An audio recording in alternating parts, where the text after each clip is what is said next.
So you guys know Israel is Washington, D.C.'s greatest ally, right? We hear about this a lot. I think it's about time we stop, those of us who support, as most of us do, Israel in this body, for apologizing for our support for Israel. There's no apology to be made. None.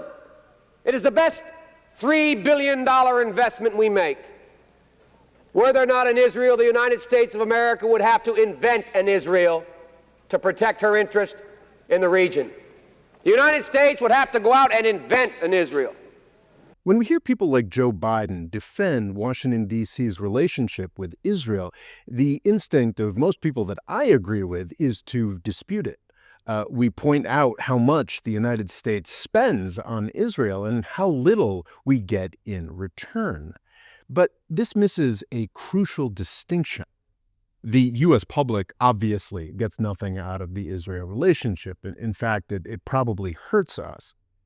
But Israel is amazing for Washington, D.C. Washington, D.C.'s foreign policy interests are emphatically not the U.S. public's foreign policy interests. In fact, they have been directly opposed since the 1990s, if not before. The U.S. public wants a calm, peaceful U.S. empire where we are respected, envied, maybe even loved by the people of the rest of the world. At the end of the Cold War, the United States had all of that. Military power, along with a lot of other factors, had placed the United States comfortably on top of the world. From the 1990s on, the U.S. could have spent trillions making the U.S. and the world a better place. If we'd done that, the whole world would be living in a U.S.-based utopia right now. Not even 9/11 had to derail that progress. We got a tremendous amount of goodwill from that 2001 attack, even from countries like Iran that we'd been antagonizing for decades. 25 years ago, we really were just like one dial turn away from a new American century of peaceful, cheap dominance. And Washington, D.C. absolutely hated that. You see, Washington, D.C. has very different priorities. During World War II, we built up a massive military-industrial complex. In 1945, it was a vigorous, effective tool for winning wars. Unfortunately, for the 8 decades since World War II, it has done nothing but rot and spread. The military-industrial complex metastasized, hijacking our government, our media, and our universities. The vast majority of our congresspeople are completely corrupted by the MIC monster. Like any cancer, our foreign policy bureaucracy has no priority beyond its survival and growth. National security has nothing to do with it. Washington, D.C.'s main priority is feeding its cancer with taxpayer money. And the way they do that is by keeping the U.S. public feeling scared and insecure. When the complex has been called upon to actually fight wars over the past 80 years, it has lost them at repeated grievous expense to U.S. unity and the U.S. taxpayers' pocketbooks. Just think of what Vietnam and Iraq did to us. Trillions of wasted dollars, pointless slaughter and trauma for our soldiers, millions of dead innocents abroad, and poisonous levels of distrust spreading throughout our government and society.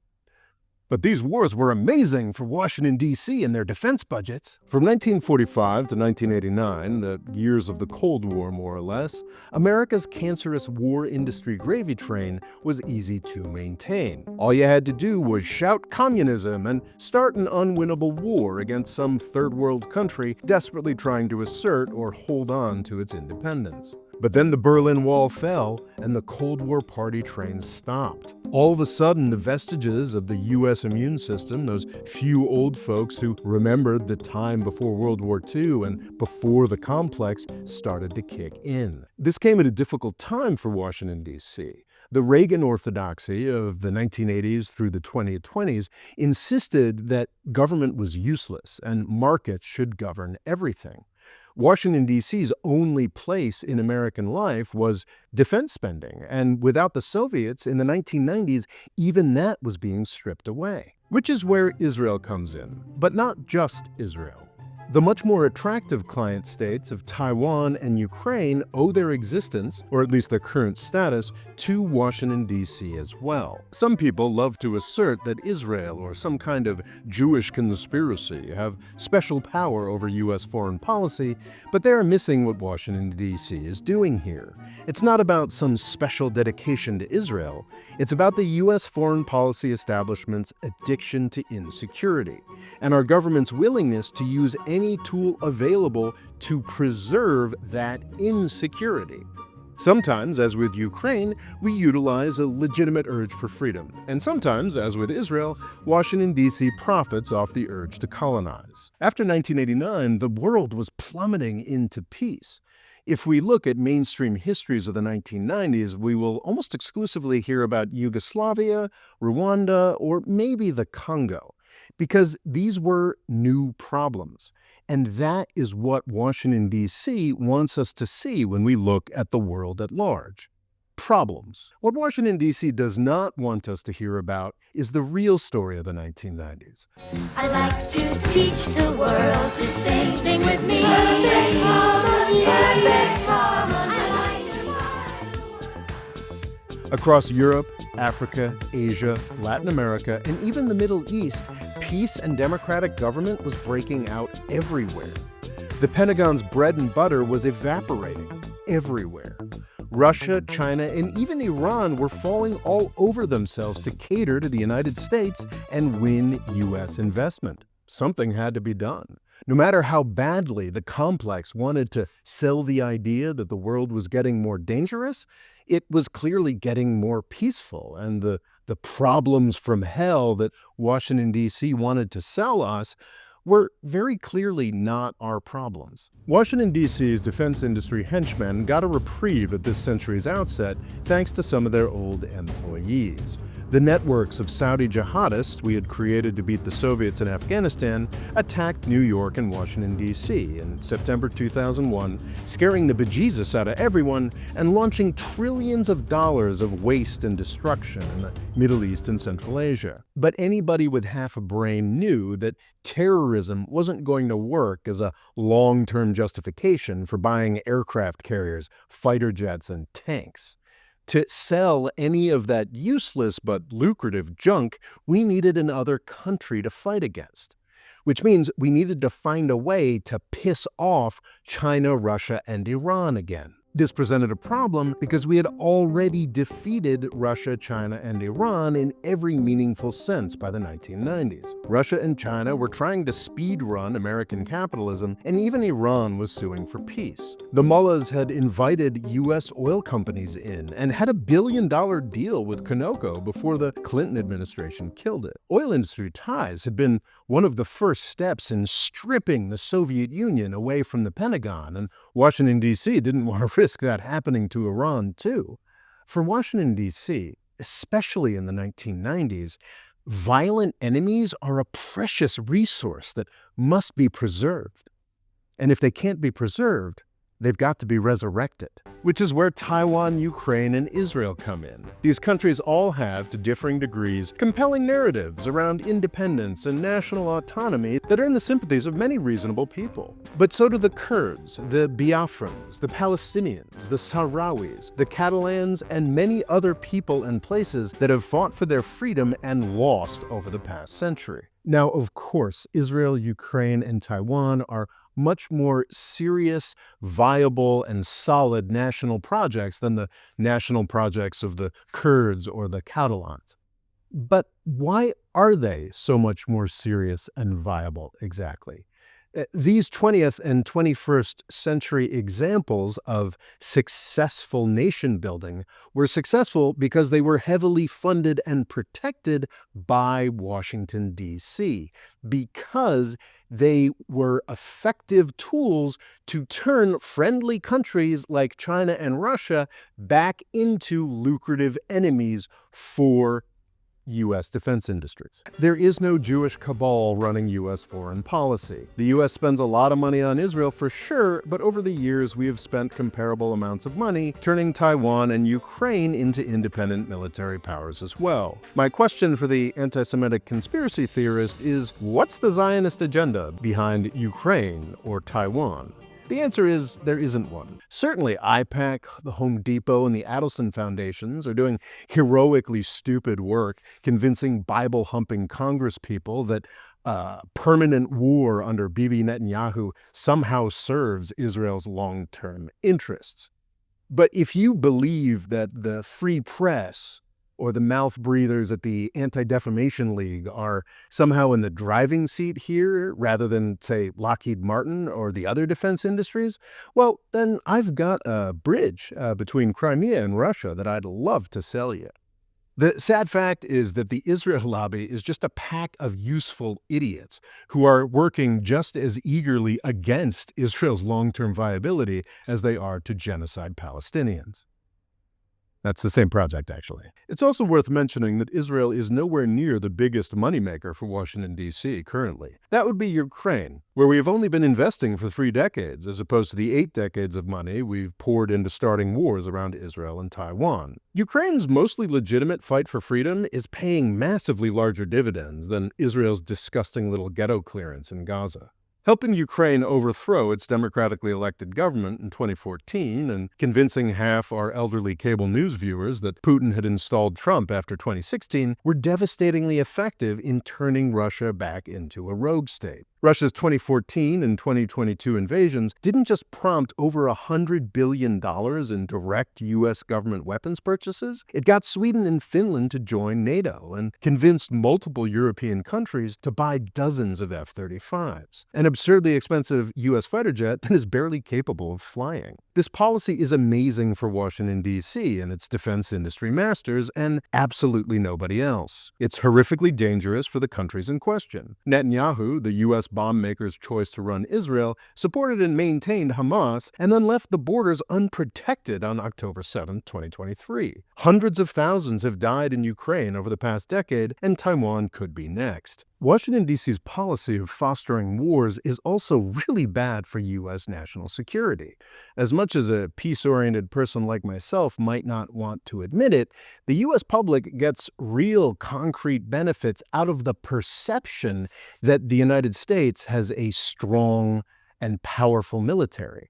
The public gets real benefits out of that. But just as was the case with Iraq and Vietnam in former decades, both Israel's ongoing war of conquest and Ukraine's attempt to defend itself have made the U.S. military-industrial complex look laughably weak. When the Houthi government of Yemen chose to protest Israel's Gaza genocide by shutting down the Red Sea, many assumed the U.S. Navy would squash them like a bug. A full year later, Operation Genocide Guardian has completely failed. U.S. Navy personnel are apparently traumatized to be fighting someone who can actually fire back at them for once. The Wall Street Journal reports that exchanging a mere 600 missiles or so with the Houthis has cost $1 billion, making it clear that the U.S. government simply won't be able to afford a war over Taiwan or the Strait of Hormuz. Yemen has revealed that the U.S. military is focused on bespoke crap that is way too expensive to be used in a real war. Back in 2020, the United States spent $2.2 trillion on the CARES Act, a COVID recovery measure. I think that's largely seen as the most expensive single thing the U.S. government has ever done. If you extrapolate the costs of the Yemen war to what would be going on in a real war over Taiwan with China, we would be paying like a CARES Act every single day of that conflict. That is fiscally unimaginable. It's simply not going to happen. The United States cannot afford to fight China really anywhere with our current massively corrupt defense procurement system.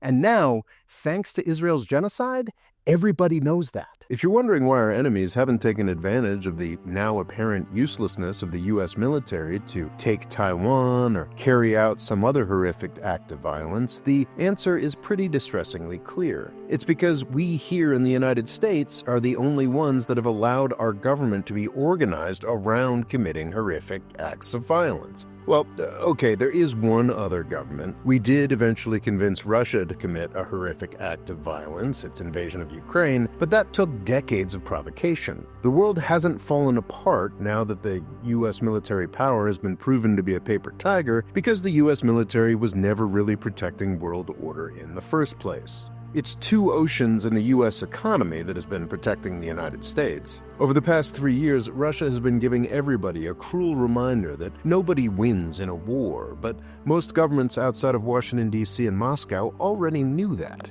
We are failing even worse in Ukraine, where we are actually on the side of the good guys. Every couple months, our military-industrial complex media serves up happy stories about some whiz-bang superweapon that's going to change everything for Ukraine. And month by month, year by year, Russia keeps creeping forward. The reason is very simple. Ukraine doesn't need F-18s or tanks or another $150,000 HIMARS missile. It needs artillery rounds. And for 3 solid years of fighting now, the U.S. military-industrial complex has failed to provide adequate amounts of this simple 19th century technology. We have been outproduced by Russia with its tiny economy, which is deeply humiliating. In December of 2024, U.S. and Ukrainian sources were proudly talking about how Russia was now only firing twice as many artillery shells as Ukraine was. That's down from 5 to 7 times as many as it has been for most of the war. We haven't just failed Ukraine miserably here. We have demonstrated that our weapons-mad U.S. government isn't capable of making adequate numbers of weapons. Washington, D.C. policy towards these 3 countries is bad for the countries in question, terrible for their regions, and creates a significant risk of nuclear war. These policies not only do not serve the U.S. public, they actively hurt U.S. national security by making the U.S. military look weak and poorly supplied. But Washington, D.C. and those around it get richer by pursuing these policies, so they are very likely to continue. I think it's about time we stop, those of us who support, as most of us do, Israel in this body, for apologizing for our support for Israel. There's no apology to be made. So why is Israel Washington, D.C.'s greatest ally? Both Ukraine and Taiwan serve similar war-starting purposes, and they antagonize much more powerful countries than Israel does. Ukraine is already much more lucrative than Israel is, and Taiwan's potential for selling useless luxury weapons is nearly limitless, as long as we can avoid World War III. So why do people like Joe Biden love Israel so much more than these other countries? Were there not an Israel, the United States of America would have to invent an Israel to protect her interest. The thing about Ukraine and Taiwan is that we kind of did have to invent them. Maneuvering these countries into their current state of antagonism against Russia and China took billions of dollars and decades of constant pressure. Israel works for Washington, D.C.'s defense industry masters pretty much voluntarily. Ukraine has a storied independent national history that goes back far longer than the founding of the United States. Taiwan does not. The country only exists because of the United States. Taiwanese political history starts when the losers of a Chinese civil war took shelter on that island in 1949, behind the shield of the U.S. Navy. The country of Taiwan is younger than my dad. Its system of representative government is only 2 years older than my high school degree. It was only in the 1990s, when Washington, D.C. realized the island was our only path back to an aggressive China, that we midwifed Taiwan's vibrant democracy into existence. But even with all that Taiwan owes us, we've got to constantly bribe and manipulate the place to keep it antagonistic to China. Since 2016, we've managed to keep more independence-curious politicians in the role of president, but as of 2024, more pro-China parties have a majority in the legislature. The thing is, Taiwan's economy, its great success, is entirely dependent on China. And it takes a lot of work, like, say, I don't know, handing them a high-end semiconductor industry, to keep Taiwan close enough to us to keep war plausible. Ukraine certainly has very valid, centuries-long grievances, but when they gained their independence in 1991, they were open to maintaining close ties with Russia and didn't think they had to choose between East and West. We worked hard for decades to make them choose, and it was a close-run thing. We convinced them to turf out a pro-Russia president in 2004, but the pro-US guys were so corrupt, Ukraine re-elected the pro-Russia guy. Even after Russia's first, more subtle invasion in 2014, Ukrainians were still deeply divided on whether Russia was their enemy. Everybody forgets that Zelensky was elected in 2019 in a landslide, defeating another US puppet because he promised to bring peace and engagement with Russia. Thanks to Putin's idiotic 2022 invasion, we have a really solid war partner in Ukraine, but it took decades of work to make that invasion happen. Israel requires very little work at all. We didn't have to invent Israel. The British did that. Israel was set up to be in constant antagonism with its neighbors, and that continues to be the case under U.S. empire. We have to do very little, really just sort of minor manipulation. Hey, quick note from the editing room. Something that I think is the subtext of this video, but I don't actually ever say explicitly, so I should go ahead and say it. I support Ukrainian and Taiwanese aspirations to the extent that we can do so cheaply without costing the United States too much. I'm even enough of a 20th century man that I still support Israel and want to defend it, even with as genocidal as it has been revealed to be recently. But all three of these countries, supporting all three of these countries in their current form with their current foreign policies, is a luxury good. It means nothing to U.S. security. In fact, it's probably a net negative for the U.S. public and U.S. security more generally. We support these three countries in their current foreign policy arrangements, approaches, as a luxury good. It is there exclusively to give people in Washington, D.C. something to do and to give U.S. defense companies something to bomb. That's the only reason here. Like, if all three of these countries were to become peaceful and in love with all their neighbors, or just completely disappear in the next 4 or 5 years, it would be a net benefit to the U.S. public. It would save us money, and it would make us look like better actors on the world stage. That needs to, I think, be said explicitly. Our support for these three countries is all cost, no benefit to the U.S. public. Makes it feel a little better, maybe, but does it even? Killing all these Ukrainians, as we have over the past number of years, putting Taiwan at risk of getting wiped out entirely, indulging the absolute worst parts of Israeli politics. Is that any of that even good on anybody's metrics? Anyway, these countries, for us, it's all cost, no benefit.